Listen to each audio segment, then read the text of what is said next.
નમસ્તે વિદ્યાર્થી મિત્રો, કેમ છો? બધા મજામાં છો ને? આજે ધોરણ 10 ની અંદર ચેપ્ટર નંબર 2 એમાં આપણે લઈને આવી ગયા છીએ નવમો વિડીયો. આ વિડીયોની અંદર આપણે જોવાનું છે ટોપિક 2.3 કે જેનું નામ છે એસિડ અથવા બેઝના દ્રાવણો કેટલા પ્રબળ છે. યાની એસિડ અને બેઝના જે દ્રાવણો છે એ દ્રાવણોની પ્રબળતાની આપણે વાત કરવાની છે. તો બે શબ્દો આપણને એસિડ અને બેઝના સંદર્ભમાં જોવા મળે. એક પ્રબળતા જોવા મળે, પ્રબળ એસિડ, નિર્બળ એસિડ, અને બીજું આપણને જોવા મળે સાંદ્ર એસિડ અને મંદ એસિડ.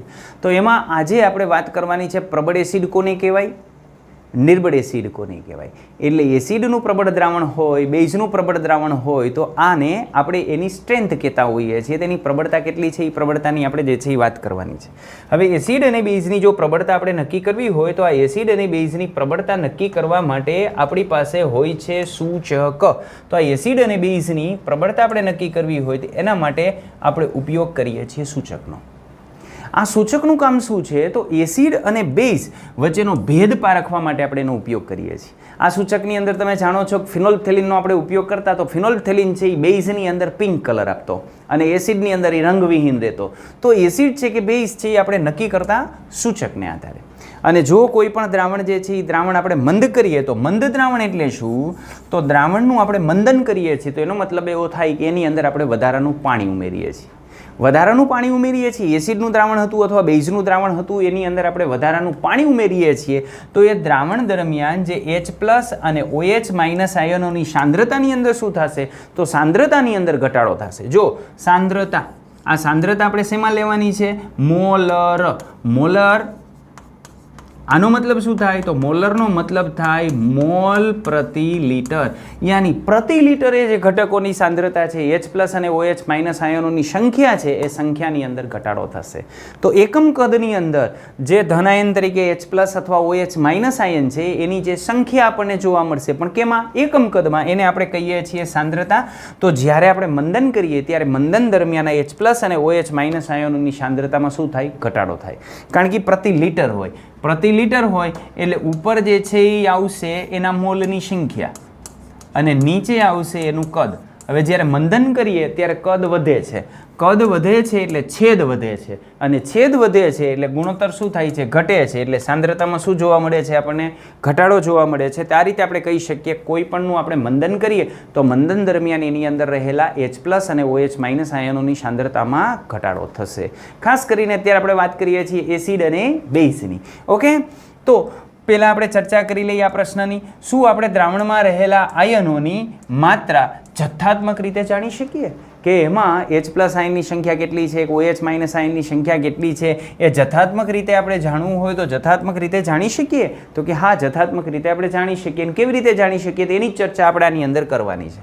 બીજો પ્રશ્ન છે, શું આપણે નક્કી કરી શકીએ કે એસિડ અને બેઝ કેટલા પ્રબળ છે? આ એસિડ અને બેઝની પ્રબળતા કેટલી છે? એટલે આ લેક્ચરની અંદર આપણે જથ્થાત્મક રીતે દ્રાવણની અંદર રહેલા H+ અથવા OH- આયન કેટલા છે એ નક્કી કરવા છે, અને આપણને આપેલો એસિડ પ્રબળ છે કે નિર્બળ છે એ આપણે નક્કી કરવું છે. આ નક્કી કરવા માટે આપણે જરૂર પડે સાર્વત્રિક સૂચકની, યુનિવર્સલ ઇન્ડિકેટર, કે જેને આપણે સાર્વત્રિક સૂચક કહીએ છીએ. આ સાર્વત્રિક સૂચક વાસ્તવમાં હોય છે શું? તો આ જે સાર્વત્રિક સૂચક છે એ વાસ્તવમાં કેટલાક પ્રકારના જે સૂચકો છે એ સૂચકોનું મિશ્રણ છે. એટલે સાર્વત્રિક સૂચક એટલે શું? તો કેટલાક પ્રકારના જે સૂચકો છે એ સૂચકોનું મિશ્રણ, એને આપણે કહીએ છીએ સાર્વત્રિક સૂચક. આનો ઉપયોગ ક્યાં થાય ભાઈ? તમે સાર્વત્રિક સૂચકનો ઉપયોગ ક્યાં કરો છો? તો આ સાર્વત્રિક સૂચકનો ઉપયોગ આપણે કરીએ છીએ દ્રાવણમાં રહેલી આયનોની માત્રા જથ્થાત્મક રીતે નક્કી કરવા માટે. જો આપણે અહીં એસિડ અને બેઝ ઇન્ડિકેટરનો ઉપયોગ કરતા હોય, અહીં જે યુનિવર્સલ ઇન્ડિકેટર વાપરીએ છીએ એસિડ અને બેઝ ઇન્ડિકેટર હોય, તો એ દ્રાવણમાં રહેલા H+ અથવા તો OH- આયનની માત્રા જથ્થાત્મક રીતે નક્કી કરશે. કયા આયનોની?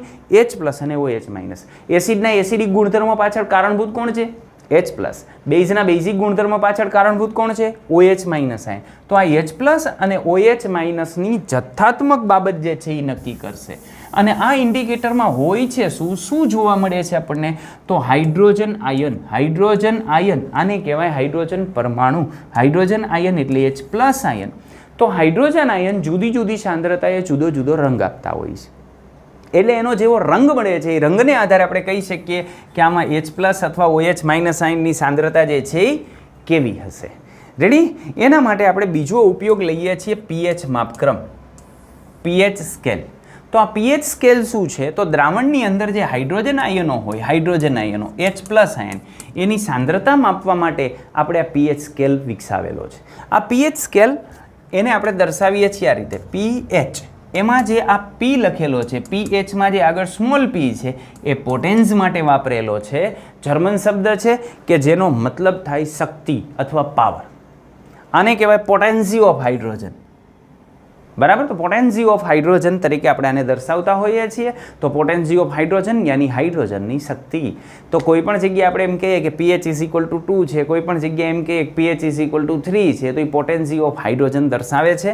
વાસ્તવમાં pH = શું હોય? તો pH = લોગ સ્કેલની અંદર હોય, આમ હોય pH = log H3O+ નું કોન્સન્ટ્રેશન. તો આ આપણે લઈએ એટલે આ આપણને મળી ગયું pH. આ રીતે આપણને જે છે એ pH મળશે. તો pH સ્કેલનું જે ફોર્મ્યુલા છે એ ફોર્મ્યુલા આપણને આ રીતે મળે, pH = log H3O+ આયનની concentration. But P for potency, potency યાની પાવર, શક્તિ.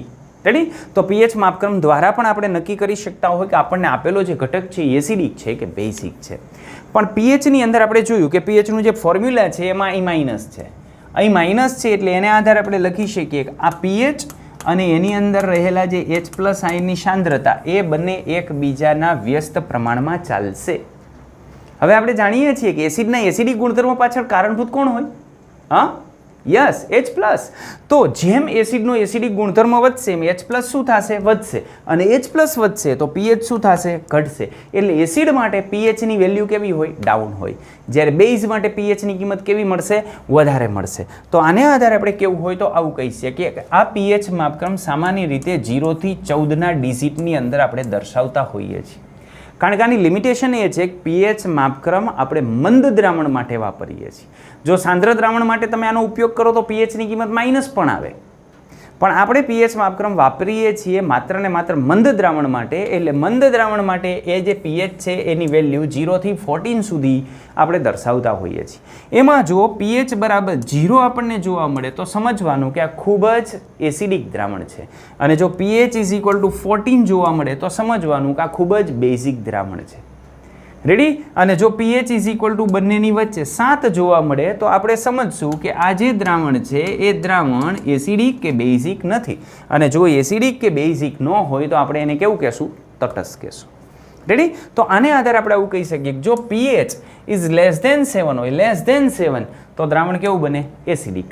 pH = 7 હોય તો દ્રાવણ કેવું બને? તટસ્થ. અને pH << 7 હોય યાની 7 કરતાં pHની કિંમત વધારે હોય તો દ્રાવણ કેવું બને?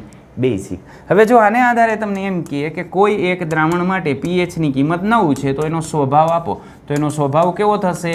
બેઝિક. અને માનો કે આમ આપે કે એક દ્રાવણ માટે pH = 0.9 છે તો એનો સ્વભાવ કેવો છે? તો એનો સ્વભાવ થશે એસિડિક. શા માટે? કારણ કે આ 7 કરતાં કેવી થઈ? ઓછી. 7 કરતાં ઓછી તો એસિડિક, 7 કરતાં વધુ તો બેઝિક. જેમ pHનું મૂલ્ય ઘટતું જાય એમ એસિડિક પ્રબળતા વધતી જાય. એટલે જો pHની કિંમત 0 હોય તો આપણે કહેવાનું અતિ પ્રબળ એસિડ છે, અતિ એસિડિક દ્રાવણ છે. અને જો pHની કિંમત વધતી જાય તો આપણે કહેશું વધુ બેઝિક દ્રાવણ છે. એટલે જો pHની કિંમત આપણને 14 મળે, 14ની નજીક મળે તો આપણે કહેશું વધુ બેઝિક દ્રાવણ છે. તો pHને આધારે આપણે આમ કહી શકીએ. આમ pH શું છે? માત્ર ને માત્ર એક અંક છે, અંક. એટલે pHને આપણે કહીએ છીએ સાધારણ અંક. બરાબર? પણ એ હોય લઘુગુણકીય રીતે આપણે જે છે એ મેળવી શકીએ. H+ની સાંદ્રતા અને જે pH છે એના વચ્ચે એ પ્રકારનો સંબંધ હોય છે. પણ આ અંકને આધારે આપણે દ્રાવણનો એસિડિક અથવા તો બેઝિક જે સ્વભાવ છે એ સ્વભાવ આપણે દર્શાવી શકતા હોઈએ છીએ. આ કેવી રીતે મળે છે? તો હાઇડ્રોનિયમ આયનની જે સાંદ્રતા છે એ સાંદ્રતા જેમ વધશે એમ pHનું મૂલ્ય શું થશે? ઘટશે. કારણ કે અગાઉ આપણે કીધું હતું એવી રીતે pH = 1/H+ની સાંદ્રતા. આ જે મોટો કાઉસ છે એ હાઇડ્રોનિયમ આયનની સાંદ્રતા દર્શાવે છે. રેડી? તો આ બંને એકબીજાના કેવા પ્રમાણમાં છે? વ્યસ્ત પ્રમાણમાં છે. એસિડિક નેચર વધે તો H+ વધે અને H+ વધે તો એ છેદમાં છે એટલે pH શું થાય? ઘટે. તો જેમ હાઇડ્રોનિયમ આયનની સાંદ્રતા વધશે એમ pHના મૂલ્યની અંદર શું જોવા મળશે? આપણને ઘટાડો જોવા મળશે. તો આને આધારે આપણે કહી શકીએ કે જો pH << 7 હોય તો દ્રાવણ કેવું બનશે? એસિડિક. અને જો દ્રાવણ એસિડિક બને તો આપણે કહી શકીએ કે આમાં H+ આયનની સાંદ્રતા કેવી હશે? વધુ હશે. બરાબર. જલીય દ્રાવણ બનાવો એટલે H+ તો હાજર હોય જ દ્રાવણમાં, પણ એની સાથે OH- પણ હોય, એટલે બંને ઘટકો હાજર હોય, H+ ને OH- આયન. પણ એસિડિક દ્રાવણની અંદર ઓલવેઝ H+ જે આયન છે એની સાંદ્રતા OH- આયનની સાંદ્રતા કરતાં વધુ હોય. રેડી? જે વધારે છે એનો સ્વભાવ આપણને જોવા મળશે. હવે જો pH બરાબર 7 હોય તો દ્રાવણ કેવું હોય? તટસ્થ હોય. અને તટસ્થ હોય તેમાં H+ અને OH- આયન બંનેની સાંદ્રતા કેવી થઈ જાય? સમાન થઈ જાય. ત્રીજી બાબત આપણે કરીએ તો જો pH ઇઝ ગ્રેટર ધેન 7 હોય તો દ્રાવણ કેવું બનશે? બેઝિક. અને જો દ્રાવણ બેઝિક બને તો એમાં OH- આયનની સાંદ્રતા આપણને કેવી જોવા મળશે? વધુ જોવા મળશે. તો અહીં OH- આયનની સાંદ્રતા આપણને વધારે જોવા મળશે. ક્લિયર? તો આ રીતે આપણને જોવા મળે. pHને આધારે આપણે કેવું હોય તો આમ કહી શકીએ. આમ આને આધારે આપણે આવા કન્ક્લુઝન ઉપર આવી શકીએ કે જો જેમ pHનું મૂલ્ય શું થાય છે? વધે છે, તેમ દ્રાવણની બેઝિક પ્રબળતા યાની આલ્કલીની પ્રબળતામાં વધારો થાય, યાની એની બેઝિક પ્રબળતામાં વધારો થાય. અને pH જેમ ઘટે છે તેમ એની એસિડની પ્રબળતામાં વધારો થાય, યાની એની એસિડિકતા વધશે. તો આ રીતે આપણે કહી શકીએ કે pH વધુ છે તો એ વધુ બેઝિક બનશે, pH ઘટશે એમ એ વધુ એસિડિક બનશે. જે પ્રબળ એસિડિક હશે એની pH 0ની નજીક હશે, જે પ્રબળ બેઝિક હશે એની કિંમત 14ની નજીક હશે. પણ એક વસ્તુ આપણે ધ્યાનમાં રાખશું કે આ જે pH છે એ માત્ર ને માત્ર મંદ દ્રાવણો માટે આપણે વ્યાખ્યાયિત કરી શકતા હોઈએ છીએ. તો આને આધારે આપણે કેવું હોય તો કહી શકીએ કે આ જે pH છે એનું આપણે માપન કરવું છે તો કેવી રીતે થાય? તો pHનું માપન કરવા માટે આપણી પાસે ઘણા બધા ઓપ્શન છે. એમાંનો એક ઓપ્શન છે pH પેપર. pH પેપરનો ઉપયોગ કરી અને આપણે એનું માપન કરી શકીએ. બીજો ઉપયોગ આપણે કરી શકીએ એના માટે સાર્વત્રિક સૂચક, યુનિવર્સલ ઇન્ડિકેટર. તો આ યુનિવર્સલ ઇન્ડિકેટર છે, યુનિવર્સલ ઇન્ડિકેટરમાં એક ચોક્કસ પ્રકારનું પેપર હોય કે જે પેપરને ડૂબાડેલું હોય અથવા તરબોળ કરેલું હોય, સંસેચિત કરેલું હોય, કેના વડે? ચોક્કસ પ્રકારના સૂચક વડે. તો એક સિમ્પલ પેપર લેવાનું, એના ઉપર યુનિવર્સલ જે ઇન્ડિકેટર છે એનું સંસેચન કરી નાખો એટલે pH પેપર આપણને મળી જાય. આ જે pH પેપર છે એ pH પેપરમાં એક સ્કેલ દોરેલો હોય અને જે સ્કેલ છે સ્કેલ ઉપર નંબર લખેલા હોય, કલર અને કલર ઉપર નંબર. હવે એમાંથી એક પેજ ફાડવાનું, પેજ ફાડી અને આપેલા દ્રાવણની અંદર ડૂબાડવાનું. પછી એ પેજ જે ઓરેન્જ કલરનું પેજ હોય એનો રંગ કેવો થાય છે એ નોંધવાનું. અને રંગ જેના જેવો થાય તો ત્યાં જે આંકડો લખેલો છે એની એટલી pH થાય. તો pHનું એક મૂલ્ય મેળવવા માટે આપણે pH પેપરનો ઉપયોગ કરીએ છીએ, આને આપણે pH પેપર કહીએ છીએ. બીજું pH ઇન્ડિકેટર આવે કે જે લિક્વિડ ફોર્મમાં હોય. એમાં તમારે થોડુંક દ્રાવણ લેવાનું, એમાં pHના એકાદ બે ટીપા નાખવાના. કેના? ઇન્ડિકેટરના એકાદ બે ટીપા નાખો એટલે એના કલરમાં ફેરફાર થાય. એ કલરમાં ફેરફાર થાય છે એ દ્રાવણનો કલર તમારે એનો જે સ્કેલ આપેલો હોય એની સાથે મેચ કરવાનો. આરઓ સિસ્ટમવાળા દ્રાવણ એસિડિક છે, બેઝિક છે એ નક્કી કરવા માટે આવી pHની નાની એવી બોટલ વાપરતા હોઈએ છીએ કે જેને આપણે pH ઇન્ડિકેટર કહેતા હોય પણ એ લિક્વિડ ફોર્મમાં હોય. આ pH ઇન્ડિકેટર જ છે પણ કેવા ફોર્મમાં છે? પેપર ફોર્મમાં છે. અને ત્રીજું, હવે તો એવા ડિજિટલ મીટર પણ આવે છે કે જેને તમે ઓન કરી અને દ્રાવણની અંદર ડૂબાડી રાખો તો ડિજિટલ ડિસ્પ્લેની અંદર એ દ્રાવણની જે છે એ pH દર્શાવી દે. આ pH સ્કેલને આપણે એસિડિક અને બેઝિક સાથે આપણે દર્શાવવું હોય તો આ રીતે દર્શાવી શકીએ. અહીં જે pH છે એ 0ની નજીક છે, pH ઇઝ ઇક્વલ ટુ 0. અને અહીં જે pH છે એ pHની કિંમત 14ની નજીક છે.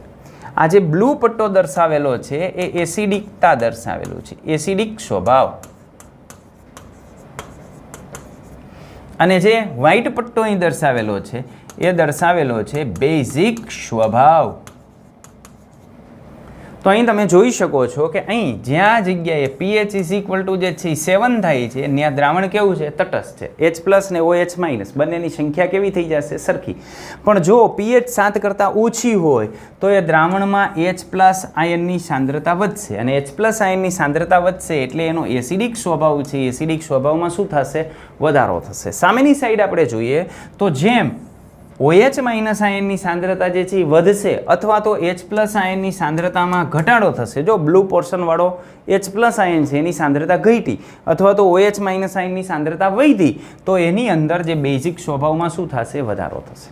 રેડી? તો આને આધારે આપણે જે છે એ કેવું હોય તો આવું કહી શકીએ કે આપણે કરવો છે એસિડિક સ્વભાવ અને બેઝિક સ્વભાવ. ચાલો હવે હું જે છે એ કહું છું આને આધારે કે માનો કે H+ આયનની જે સાંદ્રતા છે એમાં વધારો થાય છે તો સ્વભાવ કેવો આવશે? એસિડિક. અને બીજી બાજુ હું કહું છું OH માઇનસ આયનની સાંદ્રતામાં ઘટાડો થાય છે તો સ્વભાવ કેવો આવશે? એસિડિક. બરાબર, બંને કેસમાં એસિડિક સ્વભાવ. આ બાજુ આપણે કેવું હોય બેઝિક સ્વભાવમાં તો શું કહી શકીએ? H પ્લસ આયનની સાંદ્રતા શું થઈ?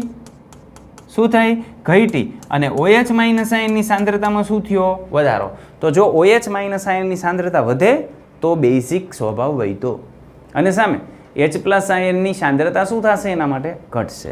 તો આને આધારે આપણે એસિડ અને બેઝ આ રીતે કહી શકીએ. તો આ pHનો સ્કેલ છે H પ્લસ અને OH માઇનસ અને એની સાથે એસિડિક અને બેઝિક સ્વભાવ દર્શાવતો. હવે આપણને ટેક્સ્ટમાં એક કોષ્ટક આપેલું છે, કોષ્ટક 2.2. એની અંદર કેટલાક દ્રાવણ આપેલા છે. આ દ્રાવણના pHના મૂલ્યોની આપણે પરખ કરવાની છે. પણ આ પરખ કરવા માટે આપણે જરૂર પડશે pH પેપરની. તો pH પેપર હોય તો તમે આ પ્રેક્ટિકલ કરી શકો, બાકી આ પ્રેક્ટિકલ ન કરી શકો. અને જો તમારી પાસે pH પેપર છે તો એ pH પેપરને આધારે તમે અવલોકન લઈ શકો અને અવલોકન એના ટેબલની અંદર ભરી શકો. તો ચાલો આપણે એની વાત કરીએ. તો એના માટે હું રેફરન્સ તરીકે પહેલાં એક અહીં જે છે એ pHના જે જુદા જુદા કલર છે એ કલર તમને દર્શાવું છું.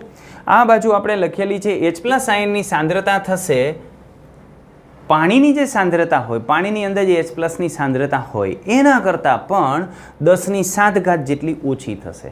એટલે પાણીની અંદર 10⁻⁻7 જેટલી H પ્લસની સાંદ્રતા હોય. પાણીની અંદર આપણે જોઈએ તો H પ્લસનું જે કોન્સન્ટ્રેશન હોય એ 10⁻⁻7 મોલર જેટલું હોય. આમાં એ થઈ જશે 10⁻⁻14 મોલર જેટલું, આમાં 10⁻⁻13 મોલર જેટલું, 10⁻⁻12 જેટલું, 10⁻⁻11 જેટલું, 10⁻⁻10 જેટલું, 10⁻⁻9 જેટલું, 10⁻⁻8 જેટલું અને 10⁻⁻7 એટલે પાણી જેટલું. તો જો પાણી જેટલા H પ્લસની સાંદ્રતા હોય તો એનો કલર જે છે એ આપણને આવો જોવા મળશે. અહીંયા 10⁻6 એટલે પાણી કરતાં 10 ગણી સાંદ્રતા હશે. અહીંયા 10⁻5 એટલે પાણી કરતાં જે છે એ 100 ગણી સાંદ્રતા હશે. પાણી કરતાં જે છે એ 1000 ગણી સાંદ્રતા હશે. પાણી કરતાં આની સાંદ્રતા જે છે એ 10,000 ગણી હશે. પાણી કરતાં આની સાંદ્રતા જે છે એ 1,00,000 ગણી હશે. અહીંયા 10 લાખ ગણી હશે અને અહીંયા 1 કરોડ ગણી હશે. રેડી? તો આ રીતે આપણને જે છે એ કલરની અંદર ફેરફાર જોવા મળતો હોય છે. હવે અહીં આપણને જુદા જુદા જે સંયોજનો છે એની pH આપણને આપેલી છે. આ વચ્ચે દર્શાવેલું છે pH છે. દાખલા તરીકે માનો કે સાબુનું પાણી છે, સોપી વોટર છે, તો સોપી વોટરની pH જે છે એ 12 જેટલી હોય તો એમાં pH પેપરનો કલર આવો આવશે. ટૂથપેસ્ટ હોય તેની pH 9.9 જેટલી હોય, એમાં pHનો કલર જે છે એ આવો આવશે. મિલ્ક ઓફ મેગ્નેશિયા લઈએ તો એની pH 10ની નજીકની હોય, એની અંદર જે છે આપણે pH પેપર ડૂબાડશું તો આ પ્રકારનો કલર આપણને મળશે. ટમેટોનો જ્યુસ લઈએ તો ટમેટાનો જે જ્યુસ છે 4.1ની નજીક એની pH હોય, એમાં pH પેપરનો રંગ આવો મળશે. તો આ pH પેપર ક્યાં કેવો રંગ આપશે એ આપણને દર્શાવેલું છે. pH પેપરની વાત કરીએ તો pH પેપરની અંદર આ જુદી જુદી pH એ જુદા જુદા કલર આપણને મળતા હોય. હમણાં હું તમને pH પેપર પણ બતાવું છું. આપણે કેટલીક બાબતો નક્કી કરવાની છે કે આપણી માનો કે લાડ છે તો લાડની pH કેટલી છે, તો લાડની pH કેટલી થાય, તો આપણે આ લીધી લાડ.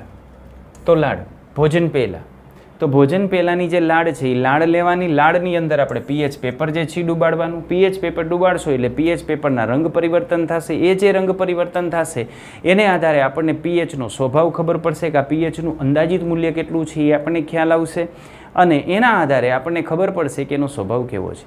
જો pHની કિંમત 7 કરતાં ઓછી આવે તો એ એસિડિક સ્વભાવનું હોય ને pHની કિંમત 7 કરતાં વધારે આવશે તો એ બેઝિક દ્રાવણ હોય. આ જે છે એ pH પેપર છે. હવે માનો કે ભોજન પહેલાં આપણે જે છે એ લાડ લઈએ તો લાડને આપણે ડૂબાડીએ એટલે આછો લીલો રંગ આપણને જોવા મળે છે. આછો લીલો રંગ આપણને જોવા મળે તો આછો લીલો રંગ આપણને ક્યાં જોવા મળે છે? આ ગાળાની અંદર આછો લીલો રંગ છે. તો એના મતલબ કે એની pHનું મૂલ્ય 7 અને 8ની વચ્ચે હશે. એની pHનું મૂલ્ય 7.4 હોય. pHનું મૂલ્ય 7 કરતાં વધ્યું એટલે દ્રાવણ જે છે એ કેવું ગણશું? આપણે બેઝિક ગણશું. તો આ જે દ્રાવણ છે એ દ્રાવણ થઈ ગયું બેઝિક. રેડી? ચાલો એના પછી જે છે એ આપણે આગળ વધીએ.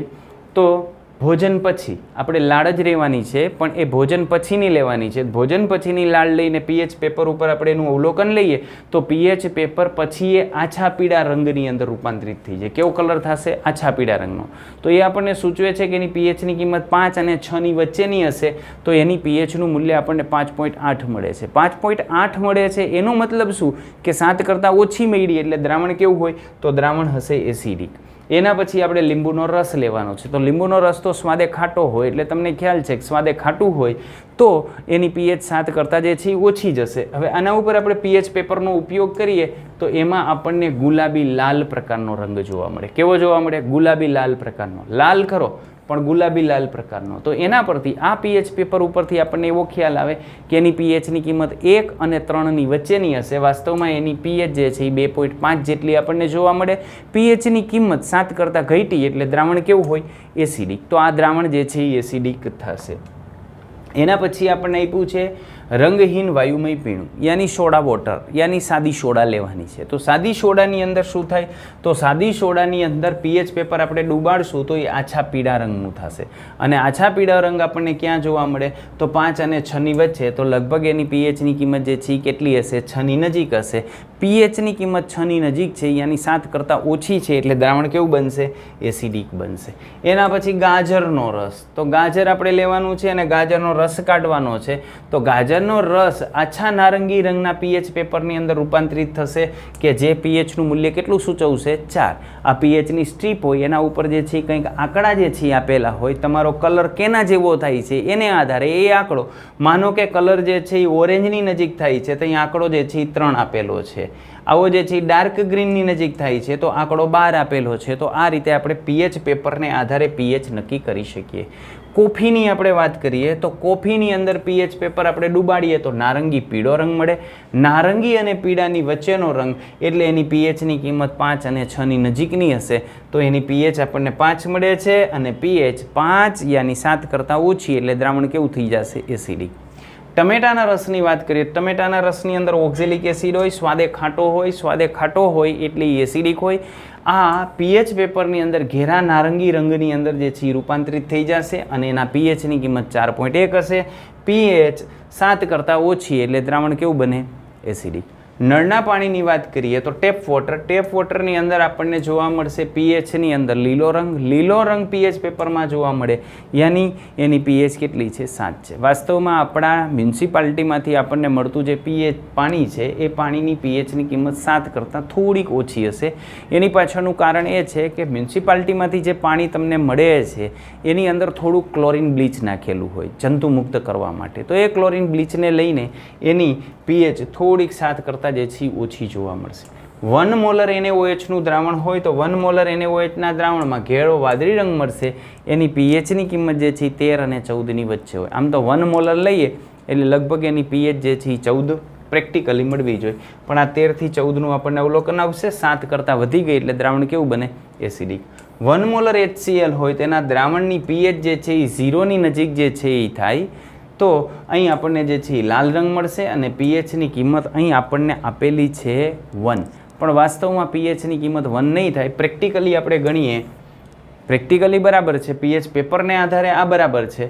પણ પીએચ પેપર સિવાય જો ગણતરી કરીને ગણીએ તો 1 મોલર HClનું દ્રાવણ હોય એની સાંદ્રતા આપણને જે છે એ જોવા મળે 0. એટલે કે એની પીએચની કિંમત જે છે એ 0 થાય. ચાલો ત્યાંથી આપણે આગળ વધીએ. તો આ જુદા જુદા જે છે એ બધા જે પિત્તરસ ને એ બધા આપણે એની અંદર એડ કરતા હતા તો એની સાપેક્ષમાં વાત કરી લઈએ તો જઠર રસ કે જેને આપણે પિત્તરસ કહીએ છીએ જેમાં HCl હોય બરાબર. તો એની પીએચ લગભગ 1.2ની નજીક હોય. લીંબુના રસની આપણે વાત કરીએ તો એમાં પીએચ પેપરનો રંગ આવો મળશે. આશરે 2.2ની નજીકની જે છે પીએચ હોય. શુદ્ધ પાણી હોય અથવા રુધિર હોય તો શુદ્ધ પાણીની અંદર આપણને આવો રંગ જોવા મળશે. રુધિર તો બ્લડ છે એ બ્લડની પીએચ 7.4 હોય એટલે આમ ગણીએ તો બ્લડ જે છે એ બેઝિક થાય, સ્લાઇટલી બેઝિક. પણ પીએચ પેપરમાં રંગ પરિવર્તન આવું મળશે. મિલ્ક ઓફ મેગ્નેશિયા કે જેને આપણે કહીએ છીએ MgOH ટ્વાઇસ એનું જલીય દ્રાવણ હોય તેની પીએચ 10ની નજીક હશે અને કલર આપણને આવો મળશે.